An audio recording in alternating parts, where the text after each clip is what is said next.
Hablando de politiquería chiquita, vamos a coger el caso de los... Primero, lo podemos conbollar los dos de alguna manera, que es el asunto de lo que pasó ayer en la legislatura, en el Senado específicamente, con la, yo no sé cómo los rayos le llamo, la no ratificación, certificación, aval del Senado al nombramiento de un interino en el Departamento de Educación.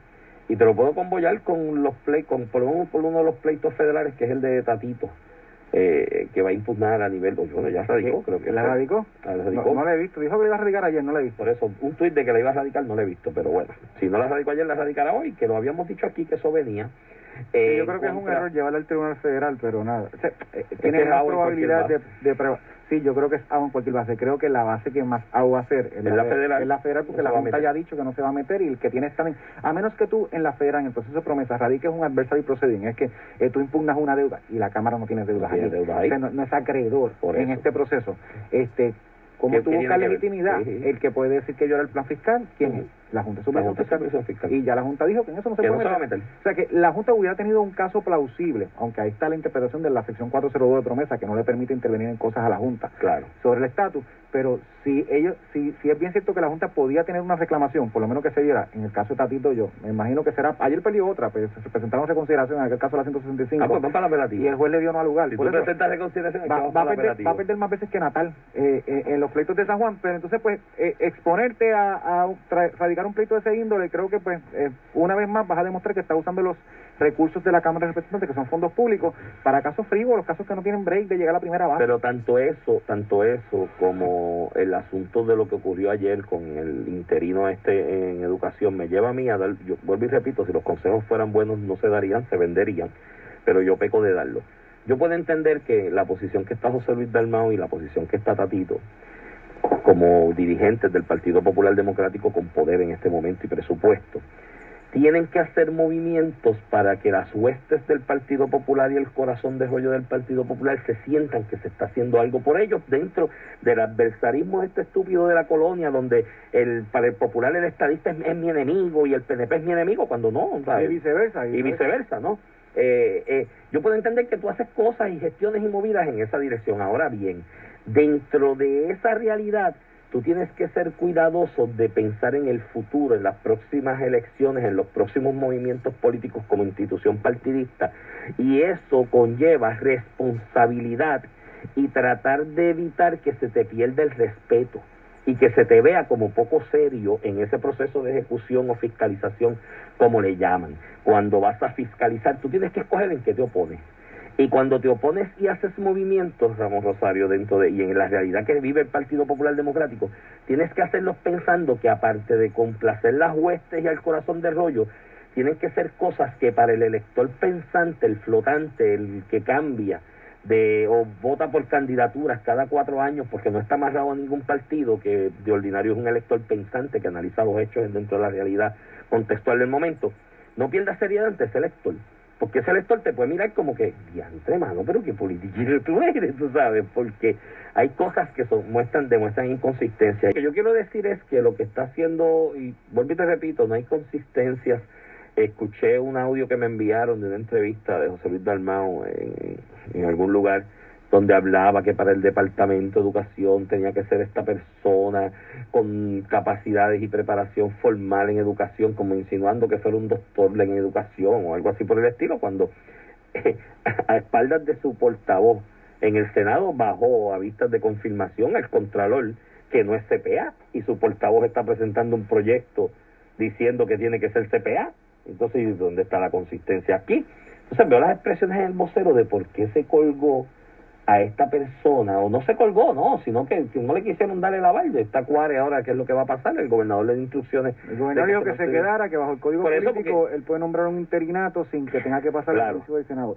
La ley de educación tiene un problema, que no tiene un orden sucesoral establecido. Dice que la secretaria lo dispone, y el gobernador dice, bueno, pero aquí hay una ley que es una alternativa, además de la ley orgánica, que es el Código Político, específicamente el artículo 172 y 173 del Código Político, que permite nombrar un auxiliar y delegado. Aquí pues la disputa es si Jesús González, que es subsecretario de Administración, cualifica bajo la definición de auxiliar o delegado. Hay unos casos del 1942, Hogwood y otros casos que tratan el interinato no a lo específico. Hay una opinión del Departamento de Justicia que dice que pudiera hacerlo porque no está regulado. Así que es una controversia legal que llegará a los tribunales evidentemente, porque el Senado ayer no lo puso en disputa, el gobernador lo continúa y esta disputa realmente comienza en la administración, estoy casi seguro que era la de Aníbal Acevedo Vilá, con Larry Selhammer, que el nombramiento de Caro, a Ponte Caro, fue Alejandro.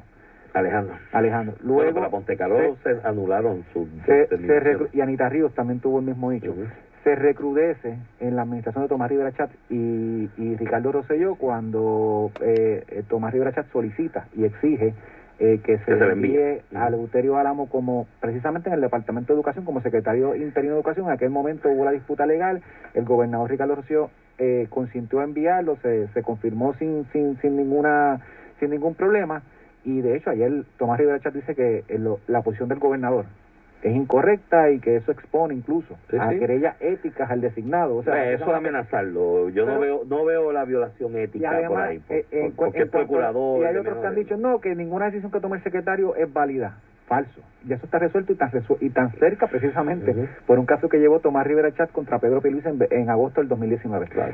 Impugnó que el nombramiento que hizo Ricardo Rosselló de Pedro Pierluisi como secretario de Estado, que se convirtió en gobernador al renunciar, impugnó que al no ser confirmado por el Senado ese nombramiento era inválido y que Pedro Pierluisi nunca vino a ser válidamente gobernador de Puerto Rico. El Tribunal Supremo le dio la razón y en la misma opinión dice, y citan un montón de casos donde tú impugnas la facultad de un designado, de un funcionario público, que las decisiones tomadas son válidas antes de la decisión del tribunal invalidando son válidas. Eso está tan resuelto, tan cerca como el año 2019. No hay una doctrina alrededor de eso. Porque hay una disputa legal, el gobernador entiende que el Código Político le faculta, el Senado de Puerto Rico dice que la Constitución impide eso, pues el Tribunal Supremo tendrá que interpretar, en este caso, o el Tribunal de Administración del Apelativo, una forma constitucional de interpretar el Código Político, y si eso le faculta al gobernador o no hacer este nombramiento. El día que determinen que sí le faculta, sigue como está. El día que no, el caso de Pedro Pierluisi específicamente dice, y no es en el caso de Pedro Pierluisi, que validan las decisiones que tomó Pedro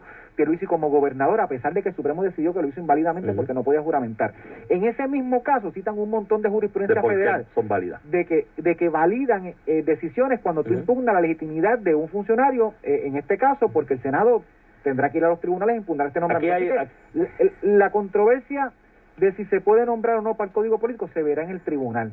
Hay interpretaciones para los dos lados, pero el ataque de que si el secretario, hoy secretario designado de forma interina, Jesús González, va a tomar decisiones inválidas y contrarias a derechos, no, eso está resuelto ya, eso está para mí más claro que el agua. Y mi planteamiento sobre la consistencia y que hay que ser consistente con los planteamientos vienen en las expresiones, atados también, de las expresiones alrededor del incidente de ayer. Mírate las expresiones. Es que el Departamento de Educación es tan importante y nuestros niños son tan importantes y es lo vital, y que lo que yo coincido, la espina dorsal de cualquier sociedad, yo lo he dicho aquí contigo, es su sistema educativo. Y es tan vital y tan importante que tiene que nombrar una persona que eso sea el non plus ultra, ¿no?, de la infabilidad.